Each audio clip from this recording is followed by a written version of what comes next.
Hello, everybody, and welcome to Right Here, Right Now, live Buffalo football talk presented by Forefathers Organics. I'm your host, Alex Brasky, alongside my co-host, Ajay Cybulski, here for the Batavia Daily and Livingston County News. Each week, we'll discuss Buffalo's favorite football team, along with all the comings and goings from Orchard Park, thanks to our friends at Forefathers Organics in Dansville. Unlock the power of nature with Forefathers Organics, your premium CBD store. We offer the highest quality CBD and hemp products to liberate your mind, body, and soul, helping you live happy and free. Our mission is driven by excellence and transparency, using cutting-edge scientific methods to combat stress and target issues at their source. From potent ingestible CBD to soothing topicals, all our products are USDA certified organic. Discover all natural wellness from farm to table. Visit forefathersorganics.com for more information. All right, AJ, a Friday night pod. Just getting one in before the Bills begin their preseason. Just wrapped up work at the Batavia Daily News. Now, looking forward to the weekend and tomorrow. What are your plans for the weekend, AJ?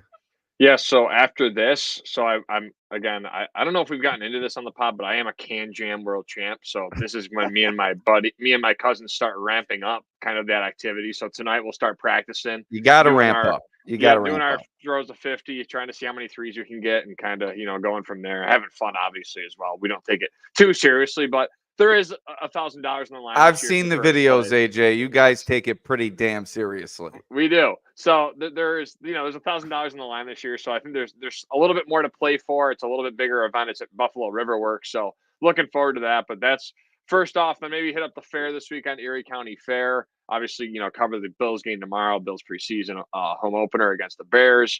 And then that's really all I have. Maybe some activity Saturday night, but all in all, just really some can jam practice, Bills game covering that, and then the maybe hitting up the Erie County Fair. Yeah, I don't know if we've touched on the can jam. We have touched on your rec sports prowess and a lot of sports winding down, but can jam ramping up.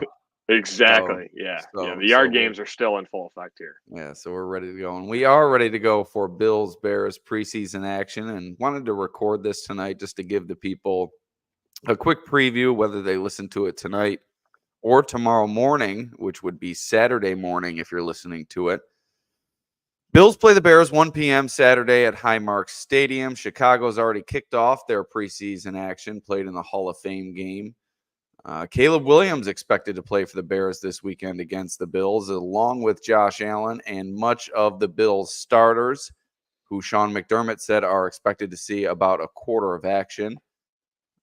More on that later, and whether or not AJ and I think we believe that's a good course of action. But weather on game day should be about 70 degrees at kickoff, but a bit windy, about 20-mile-per-hour winds. No precipitation expected throughout the matchup between the Bears and Bills. The game will be aired on local CBS affiliates, including WROC Channel 8 in Rochester and WIVB in Buffalo.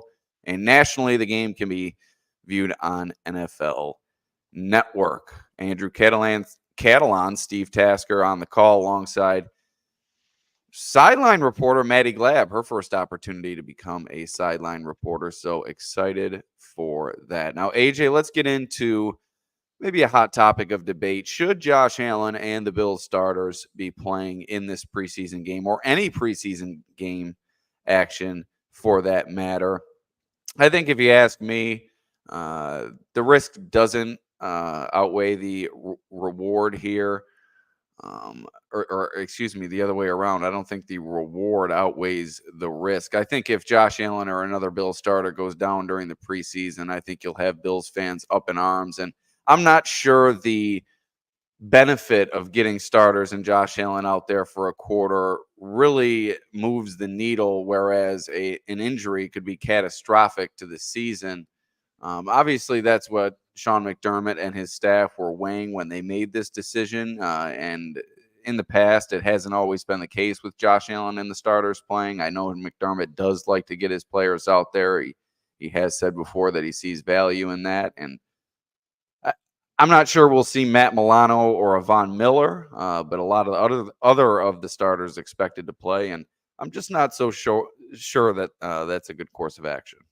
Yeah, I mean, last year you go back to last preseason and Allen didn't play in the first game, played in the second game against the Steelers, and then ended up actually playing in the third game as well because of how rough the offense looked going back in that second game. So McDermott felt like the offense and defense both needed to play again. I think you're going to see. I think McDermott says all the starters are playing. He puts them all in a box, like a Von Miller. Like I don't really know if you expect to see him, a veteran that's been in this league, a Daquan Jones. Is there really any reason he should be out there? But I think with the transitional phase the Bills are undergoing, with all the new pass catchers and what the Bills are trying to do, you got two new coordinators. You got Bobby Babbage calling plays. You got Terrell Bernard and Matt Milano communicating with new safeties on the back end. There's a lot to figure out this year, and for me, I think again, injuries do happen. Injuries can occur at any point, at any time. The training camp, it can happen. Someone's season can end. Rondale Moore from the Falcons just had an air cast put on his leg, and he's out for the year. A guy that I thought had some potential in Atlanta, now season's gone because of a training camp practice. So I think all in all, is there more risk in a game with tackling and all that? Sure, but there's both sides to it, and I think, of course, Sean McDermott wants to really see what his new offensive coordinator, his new defensive coordinator, and then what this new group of offensive playmakers looks like. You got Connor McGovern snapping the ball to Josh Allen. That's another thing that they need to continue to get reps with. So I think there's a lot of parts on this roster that maybe Allen won't play in the second one, or maybe he won't play in the third one. But I think it is important, and maybe a quarter's a little bit too much, maybe a drive or two. Like you could argue maybe the length, but I think it is important that they're getting reps, working on their communication up front with a new center, a new left guard in David Edwards, and a whole new pass catching group. And on the defensive side of the ball, you have a new safeties, corners. That Rasul Douglas was here, but he wasn't really up to speed last year. So a full year for him, and a new defensive play caller. So I think it makes sense that the Bills starters are going against the Chicago Bears on Saturday. Yeah, and I don't think that you'll see Allen and the starters in that third preseason game this year. I think if you'll see them on the field again after this first preseason game, it'll be next week against the Pittsburgh Steelers. Obviously, with that practice in Pittsburgh, that shared practice with the Steelers leading into the preseason game on Saturday, that shared practice scheduled for Thursday morning.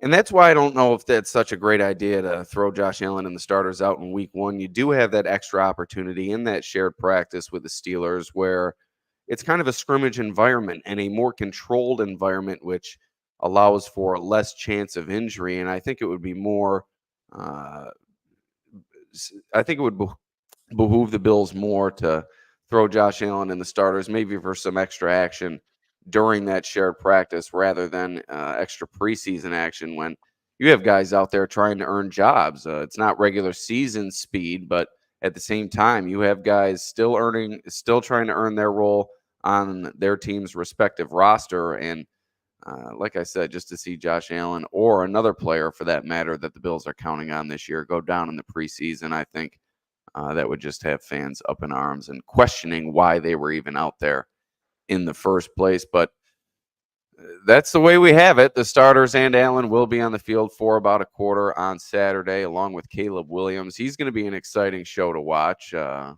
Heisman Trophy winner and just all around special talent. What are you excited to see from him?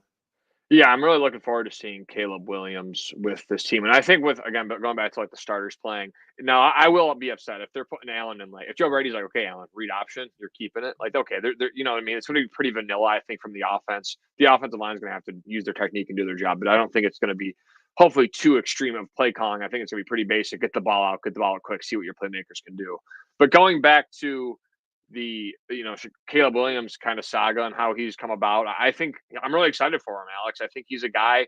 He can throw the ball well off platform. He can extend plays outside the pocket. He can throw on the run. Kind of a Josh Allen-esque player. Can use his legs to get yardage. So there is some things that he can do that's similar to Josh. You have a three-headed trio. Now, do I expect like a Keenan Allen to play?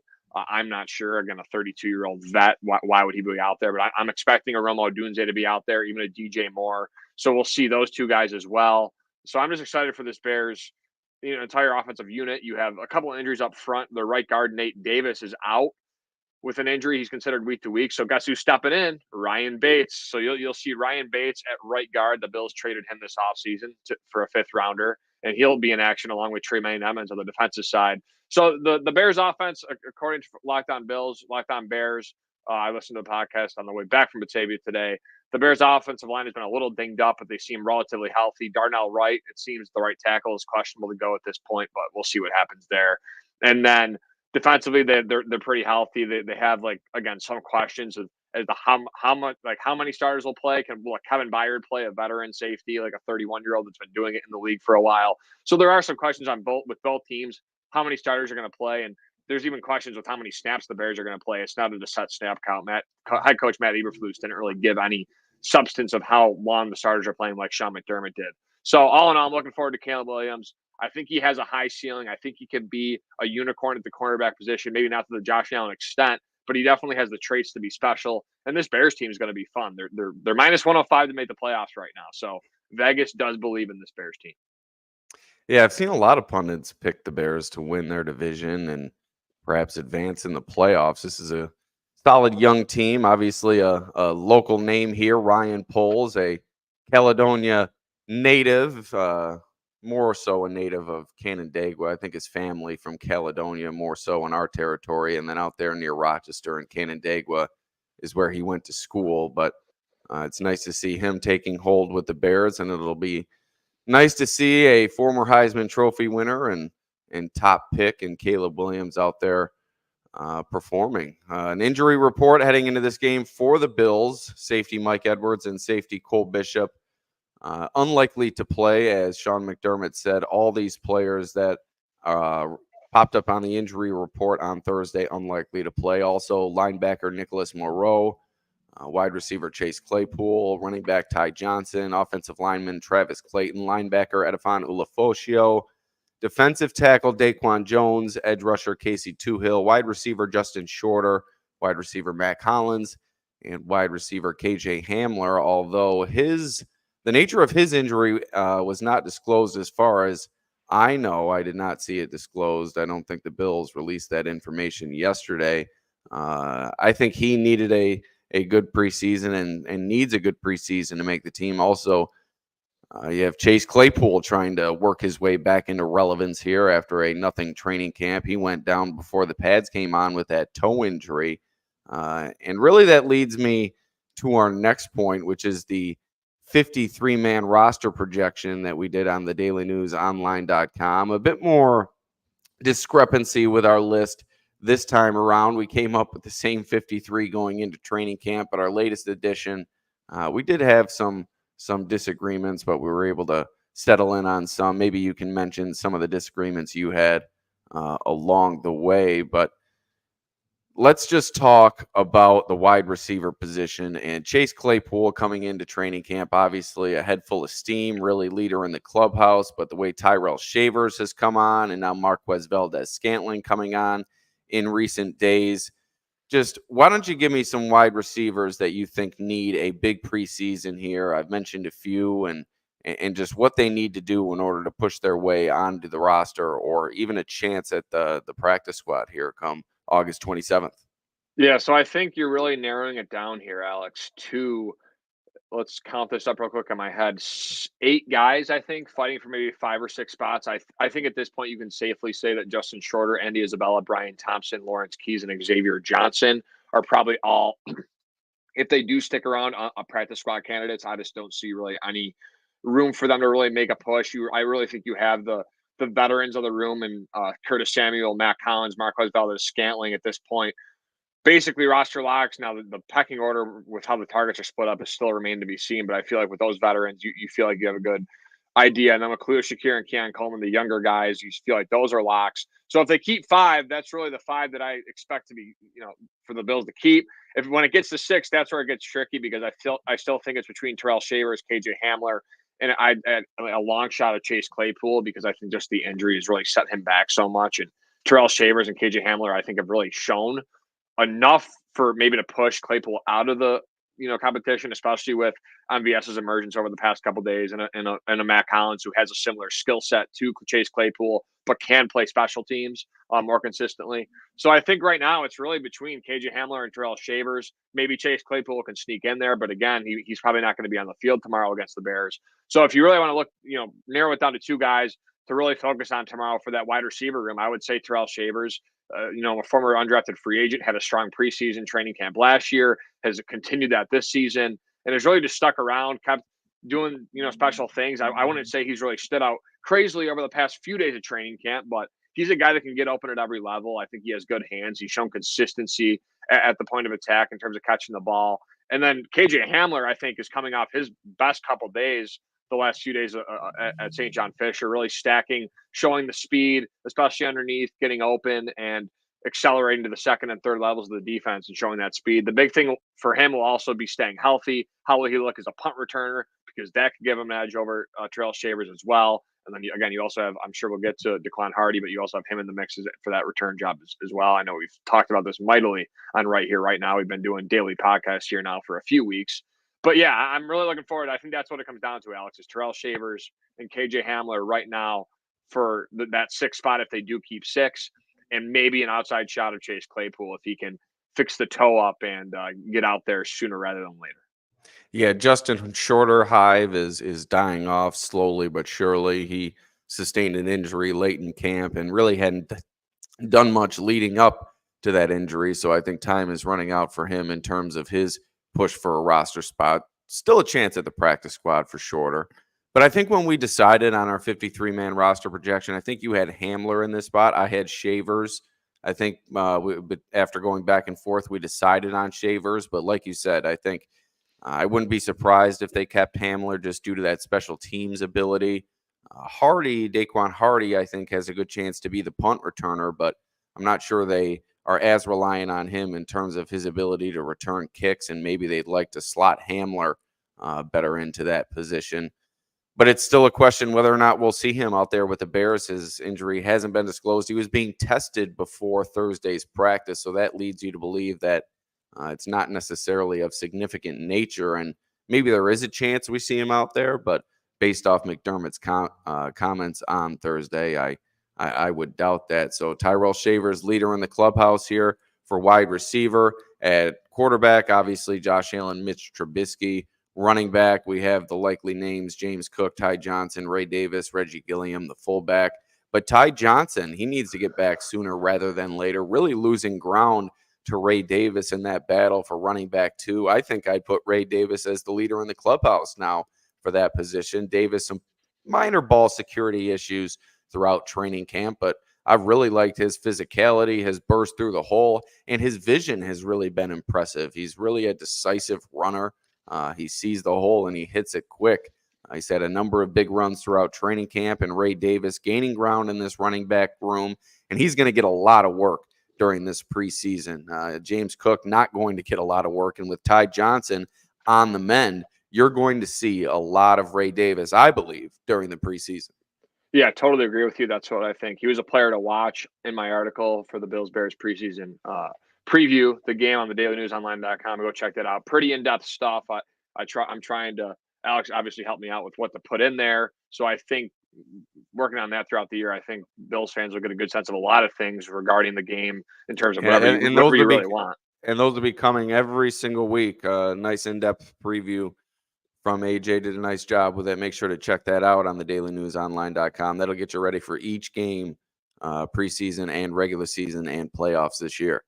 Absolutely. Hopefully playoffs, fingers crossed. But yeah, Ray Davis is, he's going to have a workload, Alex. And I think Darrington Evans will also have a workload. And who knows, maybe there is an avenue for Darrington Evans to sneak into that running back 3 role if he can really show out. I don't think Ty Johnson, he was fine last year toward the end of the year. I think he did some good things, but numbers wise, he wasn't that crazily productive in terms of what he did with the Bills last year. So I still think that Darrington Evans could be in play for maybe a sneaky roster spot RB3 role. But again, I would still give the nod to Ty Johnson.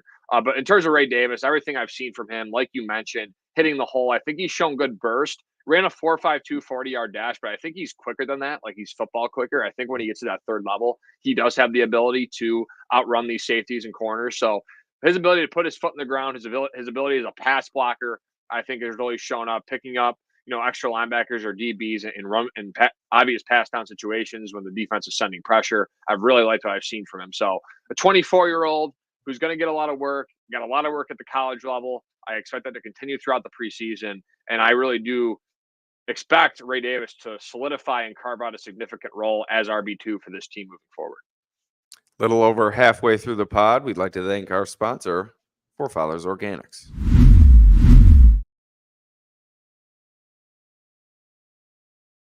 At Forefathers Organics, their mission is to liberate, educate, and innovate with the highest quality CBD and hemp-derived products for your mind, body, and soul so you can live happy and free.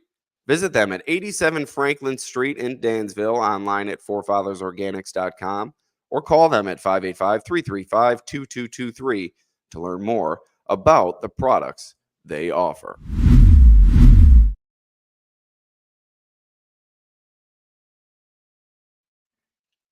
AJ, another player on your players to watch on your Bills Bears preseason preview on the dailynewsonline.com. Zach Davidson, a surprise addition on our 53-man roster projection. We did not have him in on our last projection to begin training camp, but his performance has been undeniable. He's been consistent. Every day it seems like he's making a play. And to be quite honest with you, Quentin Morris has done the same as of late at training camp. So we have 4 tight ends on the roster. I don't think that you did initially. I think this 53-man roster projection, I started it, and I think it does kind of stray toward what my opinion is. So if you want to push back here at all, make sure make sure you do. But we went with Dalton Kincaid, Dawson Knox, Quentin Morris, and Zach Davidson. And we'll explain how the Bills are going to be able to keep 4 tight ends, at least in our minds, just after this. But Zach Davidson, just a mainstay at training camp. He's really exciting to watch. He's tall. He's got great catching ability. He seems to be open at every level, and he catches everything thrown his way. He seems to be available for Josh Allen and other quarterbacks. He's worked with the first team a little bit as training camp has gone along. And Josh Allen said the other day he's really going to force Brandon Beane's hand, and I think getting that endorsement from your quarterback really speaks volumes. Right now, I have Davidson making this team. Things could change. Maybe he sustains an injury, God forbid. Maybe Quentin Morris just explodes during the preseason. But as we said with Ray Davis, Davidson is going to get so many opportunities this preseason. And in one sense, that may work against the Bills, because if they try to sneak him on the practice squad, if he performs well during the preseason, that's not going to be a favorable proposition. But yeah, I like what I've seen from Davidson. I think it's going to continue in a little bit of game action here starting on Saturday. I think they can keep him on the practice squad. But yeah, that's kind of how I feel about it. Now, could I see them keep 4 or maybe even keep Davidson over Morris? Sure. I think, like John Roberts said, he definitely stands out. 6'7", 251 pounds. I'm gonna give John Roberts his credit there and say that he is correct with the height and weight. I mean, he sure looks 6'7", 250 in person, right, Alex? I mean, he's a big guy. You're getting there the way you're hitting the gym, my friend. Yeah. So hey, remember, discipline.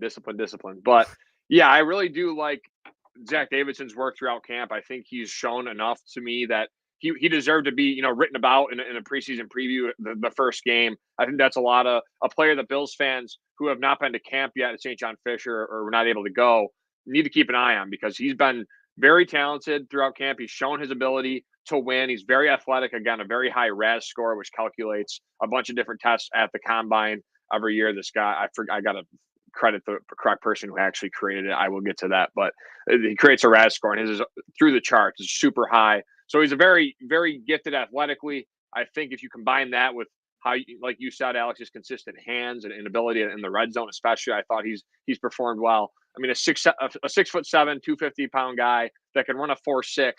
If he can, become a consistent pass catcher and understand leverage and where to go in zone, and there's a lot more he has to do to develop his game. But overall, I see why you put him on your final 53 man. But I think he's a guy that they can stash on the practice squad if they feel the need to, and Quentin Morris can continue to trade punches with him, and they feel confident enough because of his special teams ability and because of his experience in the system. They feel like Morris is the play, but it's going to be a tough decision for Brandon Beane. Davidson's going to go off with like 12 touchdowns in the preseason and make you eat your words. And my God. And then they're going to try to sneak him on the practice squad. The Patriots are going to pick him up, and he's going to be the next edition of Rob Gronkowski. And I'm going to harken back to this conversation. And well, when KJ Hamler gets poached like off the practice squad after scoring 2 punt return touchdowns and going for 100 yards in 2 of the 3 games, and actually 2 of 2 games because he's not going to play this week, then I'll tell you about that one too. So you'll be watching Hamler. I'll be watching Davidson. That's really our battle for this preseason. Who's going to show out more in the preseason? I think I already have a leg up because I don't even think Hamler's going to play on Saturday. Right. So I think I'm the leader in the clubhouse there. I think I've said that phrase about 6 times throughout this podcast, but it's one that I absolutely love. Wow. Let's move on. Another player in your players to watch for the Bills-Bears preseason preview is Connor McGovern. But before we discuss him, the 53-man roster projection that I and AJ settled on fell on 8 offensive linemen for the Bills. Deion Dawkins, Spencer Brown, David Edwards, Osiris Torrance, Connor McGovern as the starting 5. Then you have Ryan Vandermark as the swing tackle, Alec Anderson kind of as the utility man that can go primarily inside but can also work at tackle in a pinch, and then Cedric Van Pran Granger, the rookie, another helper inside. I think the surprise cut here for me was La'el Collins, the money that they committed to him this offseason. I just haven't seen anything from La'el Collins, nor Will Clapp for that matter, another free agent veteran signing, trying to make this team. I just don't think they've produced during training camp. They've quite honestly looked pretty rough out there. And I think in order for the Bills to keep Zach Davidson and Quentin Morris, maybe keeping Morris around more so for his special teams, Davidson more for his pass catching ability. But I think the trigger here that they're going to have to pull is that 8 offensive linemen. If they do indeed keep 9, I think that could lead to the casualty of either Morris or Davidson on this roster. But hey, preseason is about bold predictions. I got the Bills keeping 8 offensive linemen. I think Vandermark and Anderson, especially with Anderson's bit of versatility, I think that gives you some extra confidence there and might allow you to keep 8. Yeah, I think I had La'el Collins on my initial, or the one I did today. And I know we haven't seen that much of him, but with the contract, I feel like every time he's either lining up with a second or third team, he's lined up at tackle, guard. So he does offer that versatility as well. Now he is 31 coming off an injury. So that, makes you wonder, like, does he have any gas left in the tank? Have they noticed throughout training camp that he's just a guy that you feel like Father Time's got to him and he's not really in football shape and he's not able to block these tight ends even in a pinch, or block these defensive linemen even in a pinch. So it'll be interesting to see what La'el Collins can be.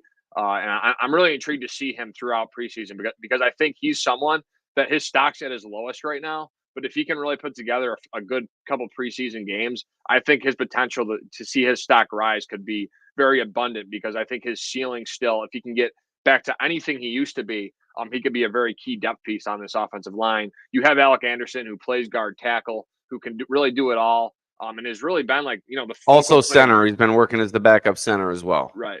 And center as well. So he's been a focal point of, a lot of the scrums. I think he's brought kind of a toughness to that offensive line as well. And then I think you have Cedric Van Pran Granger, who I think they really value. I thought it was great value in the 5th round for the Bills to get him. And then obviously the starting 5, Torrance, Brown, McGovern, David Edwards, and Deion Dawkins, who, kind of the guys. And then Ryan Vandermark, who's really been there whenever Deion Dawkins had to leave with a personal matter. And then the practice before that, when I was there, Dawkins missed a couple snaps and Vandermark slid in. So I think Ryan Vandermark is the solidified guy, the 6th offensive lineman on this team. And then down the list, what we just mentioned. So if they keep 8, if they keep 9, it'll be interesting. But I think they do keep 9, and I would be surprised again with Dawson Knox and Dalton Kincaid at the top of that tight end room. Keeping 4 there, just I don't know if that makes sense right now. Saw Van Pran Granger pumping gas the other day at St. John Fisher University, looking forward to the long haul back to Buffalo. I'm sure he's enjoying being in his friendly confines, as many of us are. Let's speed through the defense here, as we're over 30 minutes already.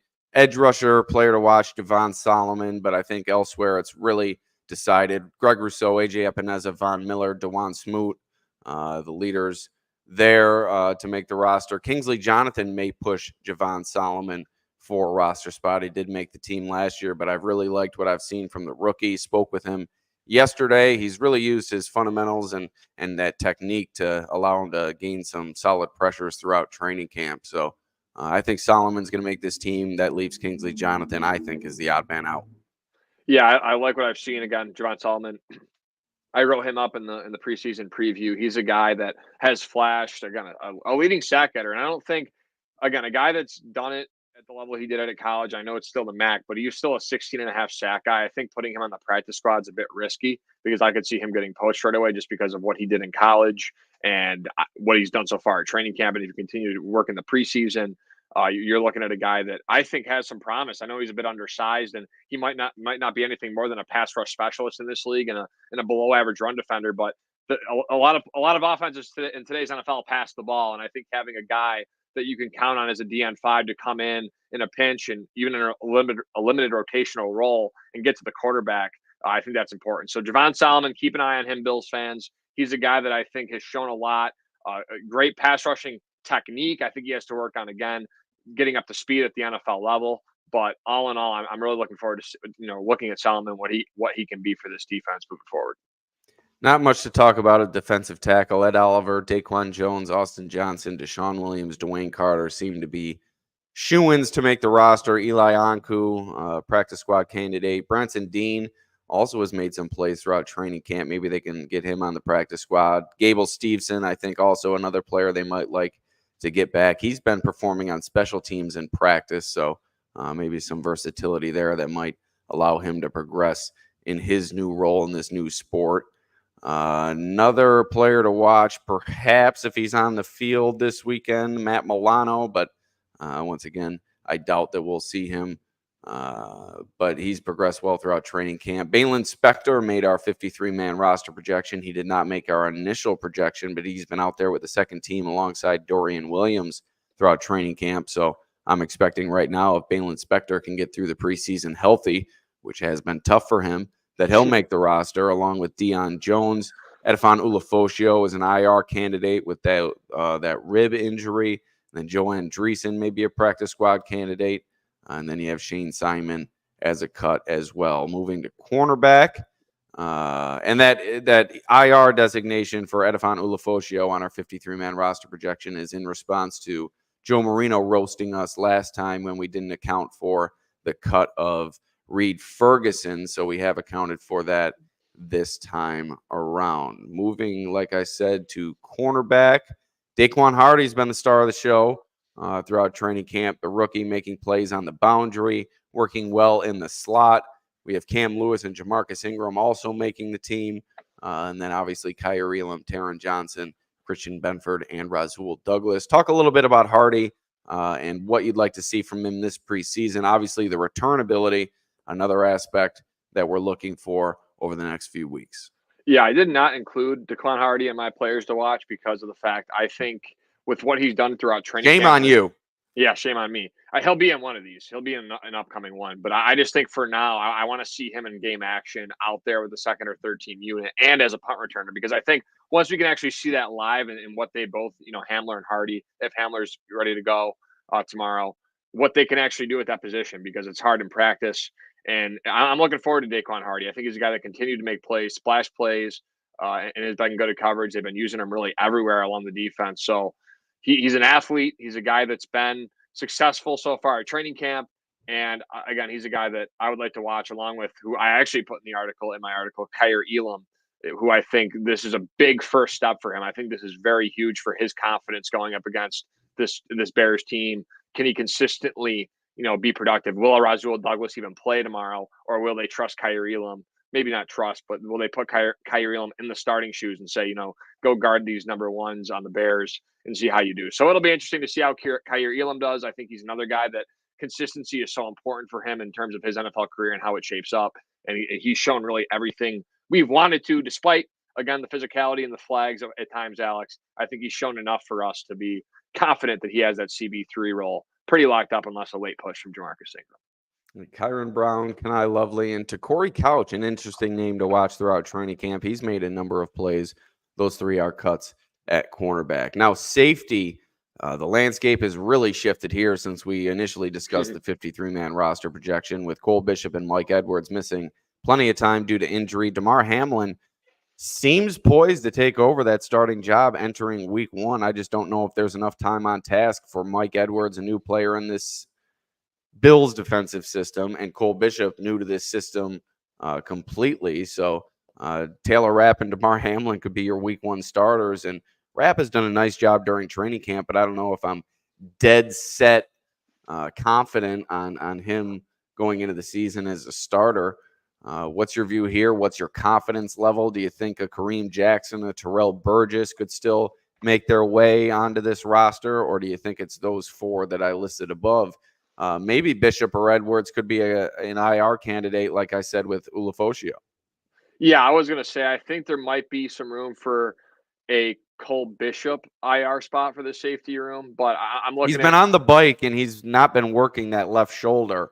Right. So not even able to work it in that fashion, kind of concerning. And there were some unconfirmed reports about the nature of his injury. We won't get into those in detail, but if that is the case, that would be a more extended injury than it was originally believed. So that would definitely point toward Hamlin and Rapp starting the season there.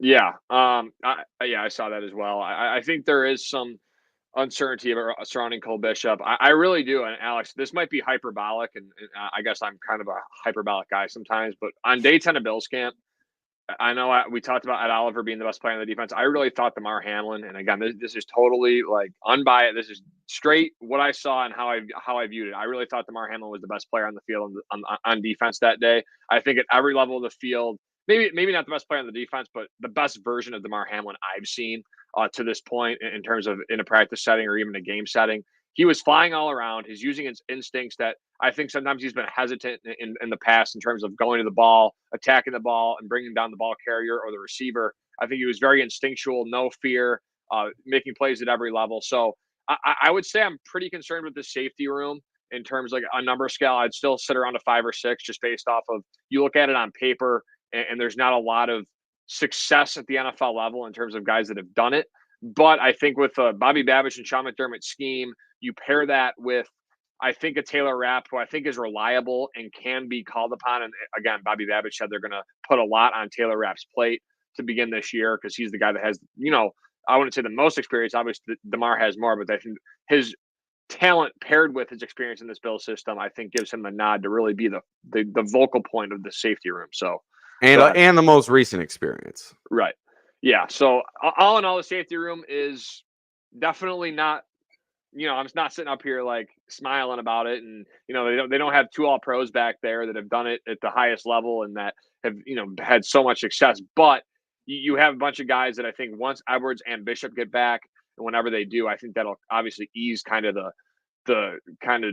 what's the word, the worriness amongst the room there. But maybe Terrell Burgess can, I don't know, maybe he can carve out a little role. I don't know. He's had some special teams ability in the past with the Giants. He started some games so with the Rams and alongside Taylor Rapp at times. So maybe there is some room for Burgess to make a run. But right now, I think I agree with you with the safety room. I have Rapp, Edwards, Bishop, Hamlin. I throw Cam Lewis in as a safety in my projections because I don't know where to put the Cam Lewis. I don't know what the heck position he plays. But those 4 for sure I think are making the roster.